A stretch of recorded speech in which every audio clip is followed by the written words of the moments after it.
want to welcome you back to another video. But before we get started, I want to ask you to please subscribe and like the channel. Share it with somebody and hit that notification bell so that every time a video hits, you'll be notified.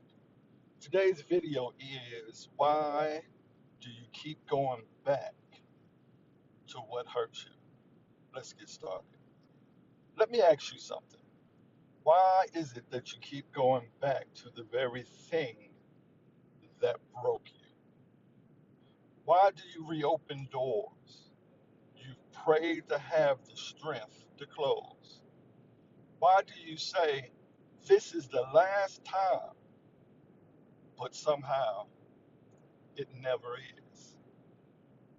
See, this isn't about weakness. This isn't about you're stupid, or this isn't because you're stupid. This isn't because you don't know better. This is so much deeper than that. And today we're going to talk about it. Because until you understand why you keep going back, you'll never truly break free. There's a cycle most people don't even realize they're trapped in. It goes like this: pain, distance, loneliness, memories, then return. Pain, distance, loneliness, memories, then return. Pain, distance, loneliness, memories, then return.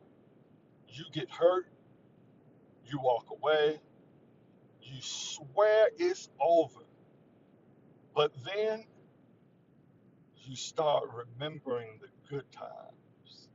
You start memorizing or minimizing the pain. You start questioning yourself.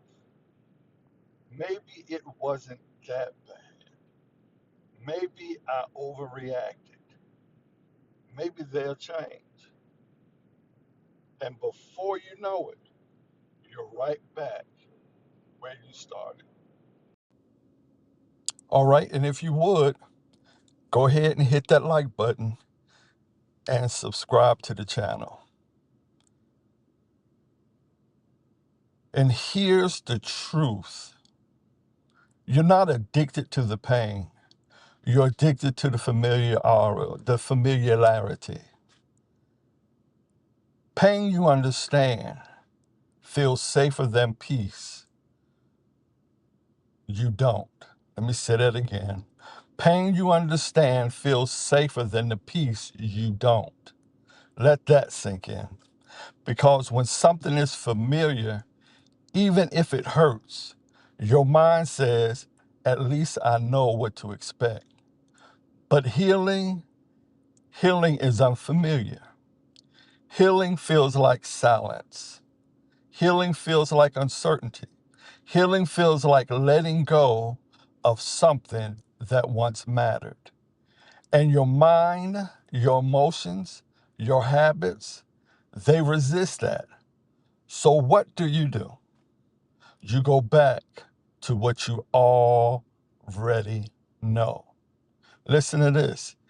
Even if it's toxic, even if it drains you, even if it breaks you, because at least it's predictable. Wow. Let's go deeper. You're not addicted to them. You're addicted to how they made you feel when things were good. One more time. You're not addicted to him or her. You're addicted to how they made you feel when things were good. That version of them, that version you fell in love with. That version is what you keep chasing, not the reality. You replay the highlights, but ignore the patterns. You remember the laughter, the good times, but you forget the nights, that you had to lay there and cry, the nights you sat there in pain, the nights you couldn't sleep because of what happened. You hold on to potential while ignoring the evidence, and that's dangerous because potential will keep you stuck long after reality has proven itself. Sometimes it's even deeper than that. Sometimes it's trauma bond, where the same person who hurts you is the same person who comforts you. And that creates confusion because now your brain connects pain with relief. You get hurt, then they apologize. And that emotional roller coaster, it becomes addictive. Highs and lows, push and pull. And without realizing it, you start mistaking chaos for love. But hear me clearly, that's not love. That's attachment built on instability. Let's be real about something else. You're not just going back because of them, you're going back because of what you're afraid to face without them: the silence, the loneliness, the unknown. Because letting go doesn't just mean losing a person, it means letting go of the future you imagine, the memories you built, the identity you had with them, and that's heavy. So instead of grieving it, you revisit it again and again and again. Sometimes you go back because you want a different ending. You want closure. You want them to finally treat you right. You want proof that all the pain meant something.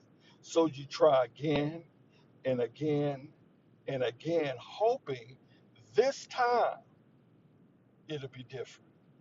But you can't heal in the same place that hurt you.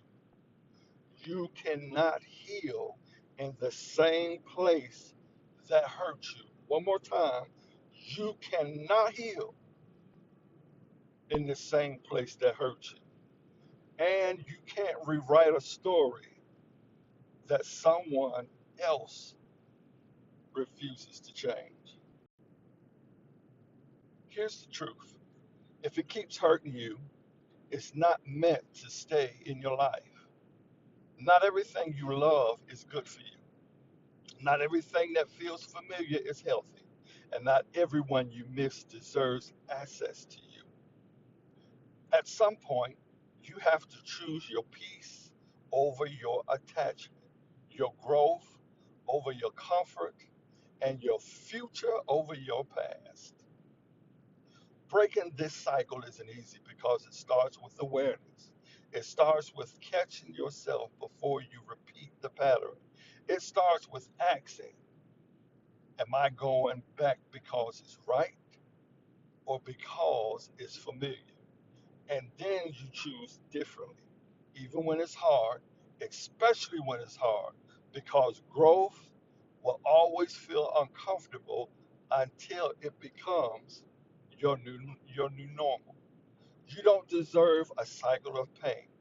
You don't deserve confusion. You don't deserve to keep repeating or reopening wounds that should have been allowed to heal. You deserve peace. You deserve consistency. You deserve something that doesn't hurt to hold on to. And the moment you realize that is the moment everything starts to change. If you would, hit that like button, subscribe to the channel, and come back for encouragement you can count on from the Daily Uplift Official.